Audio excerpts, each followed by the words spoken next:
It's awesome that you have that balance with Mark. His goofy personality probably helps with some of those hard conversations. No, at first he has a way of like His like being so complimentary to them. Yeah. If he does correct them, they don't take it like, you know, they're not upset. They don't take any offense to it. They're just like, oh yes, patron, yeah, no worries. Like, you know, and they take care of it. So I'm like, yeah, you keep doing that because they listen to you. Like if I come in here trying to like correct, they're gonna be like, you don't even know what you're talking about. Like, you know, just culturally, it's like, no, please don't come in here telling me what I need to do. So how did y'all decide to have a construction company together?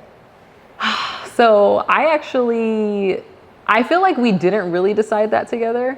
So what happened was I was working as an admin assistant at community college. Mark was working in sales at like a pest control company. So he was like in management and like sales training, and he was like a regional manager. So he was making decent money. And then he just got to a point where he was like really unhappy. Just like he was traveling a lot. He was overweight because he didn't have time to do anything else. He was like eating out all the time. And he just ethically didn't like some of the things that the company was doing, the way they would let go of certain people, keep other people, promote people versus other, you know, he just didn't like what he saw. And he was like, I have to get out of here. And he wanted to do his own thing. So he was talking, like, you know, we had been having these conversations. So finally he was like, you know what, I think I'm going to leave. I'm going to put in my notice, and then I'll, you know, get my contractor's license and start a construction company.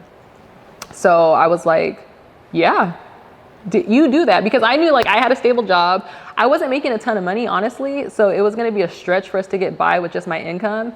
But he was like, well, I can pull out my 401k and, you know, that can get us by while I build this. So I was just like, okay, yeah, like I've got our benefits covered. Like I've got my retirement. Like, yeah, do that. Like we'll make it work. You know, we'll figure it out. Did you have kids yet at this point? Yes, we had all three already. So I think Coco, our youngest, she was like 2 at the time. So it was still just like, yeah, go do it. So he did, and then he got his contractor's license, and then he, you know, started this little company, and then he was getting like a job, and then he'd get another job. And he was like doing one job at a time, like on site all day, every day, like with the team, like working in the trenches.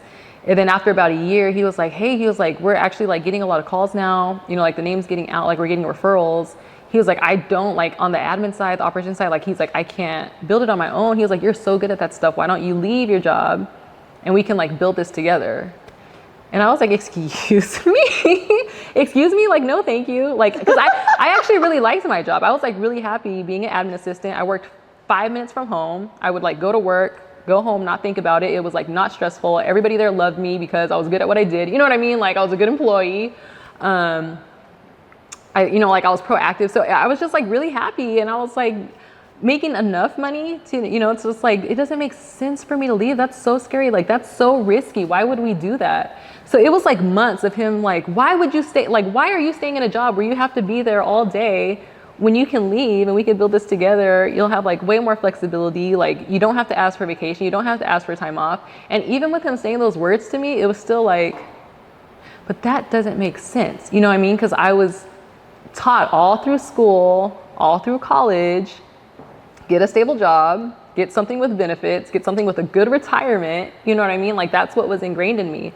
So I like honestly left, like it was actually getting to the point where it was like not good for our marriage anymore because we disagreed so heavily on it. Like I was scared to leave, didn't want to leave. And he was like not understanding, like, how can you not want to leave where we can like build this business together? Like it'll be successful. Like, why are you not betting on us? And you're choosing to stay in this like, all the conversations that we normally hear, right? Right. But you hadn't made that mindset shift yet. I did not have that mindset shift. There's so many things in our culture that teach us, you got to go to school, you got to get a good job, you got to have benefits, how are you going to pay your health insurance? There's so many things that teach us that. So unlearning that is not easy. It wasn't. It was so stressful for me. It was so stressful because I'm like, no, this is not. And in my mind, like I knew people did that. Of course, I knew that there are business owners and like heads of these big companies, right? Like somebody had to start it. But just like in my mind, that wasn't me. You know what I mean? Like those are those other people that do that. That's not for like me and my people. Like we go work for these companies and then we have this, you know, so it was a definite like mindset shift for me. And even me leaving, like I kind of was dragging my feet. So like I was praying about it and I was like, I can't, like this is clearly hurting our marriage at this point. So that's kind of like the thing that got me to kind of step away from it. I'm like, okay, I'm gonna give this a chance. I prayed about it. I felt like it was a good move for me to leave. try it out, you know, and my friends were telling me like, you can always go back. Exactly. And I feel like that's the part that some people, they miss. You can, if you leave on good terms with the reputation that you had, Yeah. you can either A, go back, or B, get another job. There's Right. always another job to get. Right. And I think some people think of these as like indefinite, like decisions that can't be changed. Because if you start the business, like worst case scenario, right? You start the business and it doesn't work out, you go back to what you were doing. Right. But that never connects, right? It doesn't. And I think my best friend actually told me that, because I was, you know, talking it through, and she was like, Rihanna, like, okay, you leave, say it fails. And she's like, which I don't think it will. But she was just like, say it fails or you hate it. She was like, can't you just go back? And I was like, yeah. You know, and so after she said that too, that almost gave me like, okay, she was like, I'm making this a way bigger deal than it needs to be. So I left, and the first year, honestly, like I was lost. I was lost because I was so used to being told like what to do, what projects to work on, what my deadlines were, what the priorities were, you know what I mean? So I could get things done, but I was used to being guided on those things. So completely leaving, and then me having to make those decisions for this construction company. Mind you, I know nothing about construction. I don't know how to do workers' comp insurance. I don't know how to get general liability insurance. And these are all things I had to learn. And it was such a big learning curve for me, and it was so uncomfortable. I think after the first 6 months, I started like looking like on a job search to just go back into a W-2, because I was so lost. And I was like, I don't like this. You know, then I was like used to being like around my friends all the time at work. And then now I'm like kind of like isolated. And, you know, I had Mark, but I was really just like by myself at the computer trying to figure out what it is I'm supposed to do. And I was like, I felt isolated, you know what I mean? And it was like a big transition for me.